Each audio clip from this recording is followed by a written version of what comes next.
Hi everyone, it's Nick Holland here, Sports Car Global. I'm sat with Simon Trummer. Hi Simon. Hello. Hi Simon.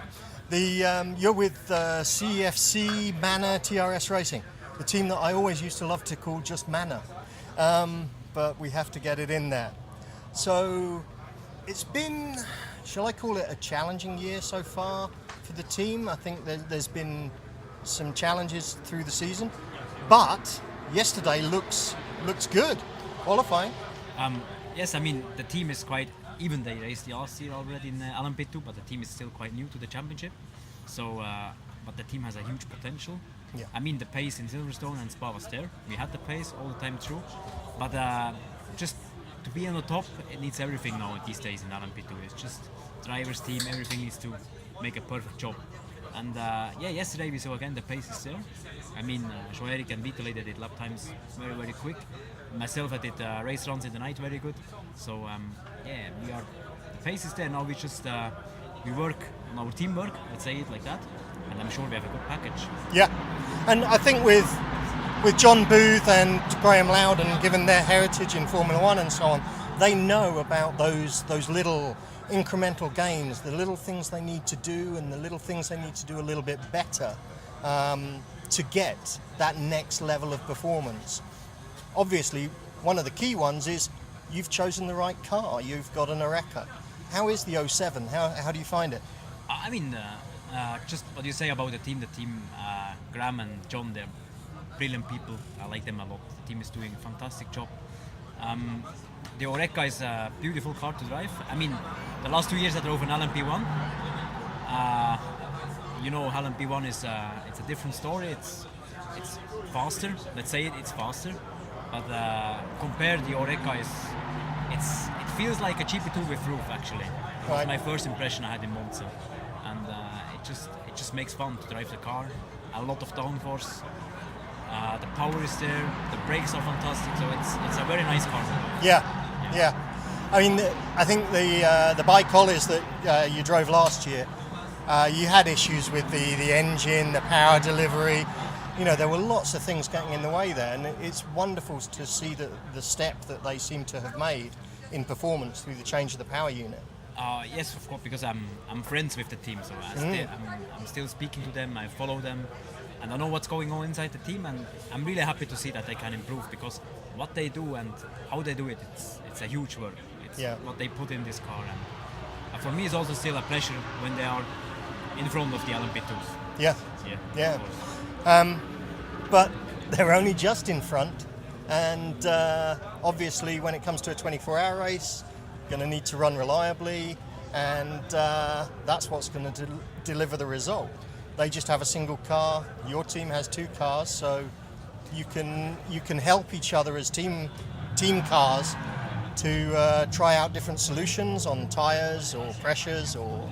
Yeah, of course. I mean, we are two cars in the same team.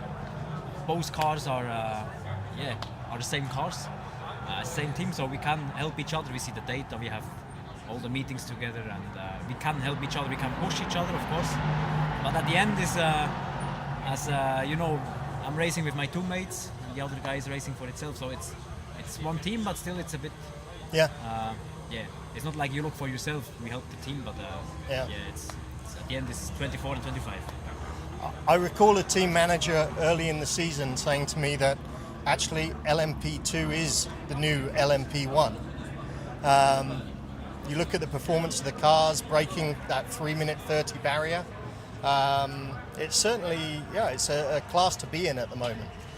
I don't want to say too much about this, because I don't know what's going on in the WEC. I don't want to say. Yeah. But the LMP2 car now, with these lap times, and if you consider the money you spend on an LMP2 car on an LMP1, it's a huge difference, and the car is so quick. So for me, these cars are incredibly quick, and you could call it LMP1. Yeah. We know that there's the potential for privateers coming into P1 using either the Ginetta platform or the Perrin platform, and we understand that there may be other providers, possibly French, possibly Oreca, possibly Ligier. So it's been an interesting time in the WEC and for Le Mans, but it feels like it's a time again for expansion or change and expansion in the series? Let's say it's difficult to say. I mean, now they have a LMP2 class, which was never so competitive or so fast, I would say. And LMP1 private is struggling. We know that since 2 years ago. And the manufacturers are still here, but it's not the show what we used to have. Yeah. So I think there is something going to change, of course. Back to this race and today, it's Thursday today. You performed, I think both cars were in the top 5 or 6 of the Orecas that were the top 12 in the category. Do you have a little bit more that you might find today? I mean, today is qualifying. I think the second qualifying today, also the third qualifying will make the pole position of the race. And we have our run plan, we stick to it. And I'm sure the lap time will drop again from yesterday. Yeah. Where we will end up, I can't say, but I'm sure we are competitive. So there we go, everyone. Another driver saying today things are going to go faster, get trackside, and probably stay there right till the end. I mean, yesterday we had, when I did the night session, the qualifying at the night, the traffic was very, was a lot of traffic, let's say like this. And you just have to find the right lap, get your free lap, and I think that will be the lap. Yeah. And of course, it's a 24-hour race, and who cares where we are on the grid, but everybody wants to be at the front. Okay, let's just talk about the heat for a second. How are you finding the heat in the car? I mean, it's a bit maybe strange to say, but I was used to have much more hot in the LMP1. Okay. So for me, there is no problem at all. We have aircon in LMP2, so I switched it on yesterday, and the cockpit temp went down to 19 degrees, so it's quite cold. So for me, there wasn't any issue with the heat.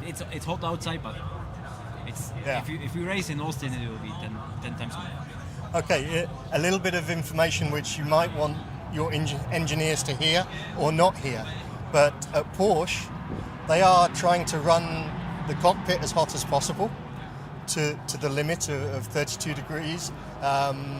They want to keep the drivers fresh, or fresh enough, but they feel there's a loss in performance if they open ducts and cooling and so on. So 19, you might be, someone might ask you, okay, turn it off now. I mean, we have the possibility to switch off the aircon as well. Yeah. We have more temperature in the cockpit, but for me, I'm not. As I read the article about the LMP1 drivers, what they say about, some say it's more safety, some say it's not necessary. So for me, I don't have any problems if it's getting 32 degrees in a cockpit. Yeah. Because we are training, we are used to that. Yeah. And it's our job. So I don't see a problem in it. Yeah. I've got the benefit of eyes on Simon, and I'm just looking at these biceps and so on, and this guy's been working out. And I'm sure all of his teammates have as well. We wish you, your teammates, the whole CEFC, Manor, TRS racing team, the very best for the race. Thank you. And Thank you very much. good luck. Awesome, thank you.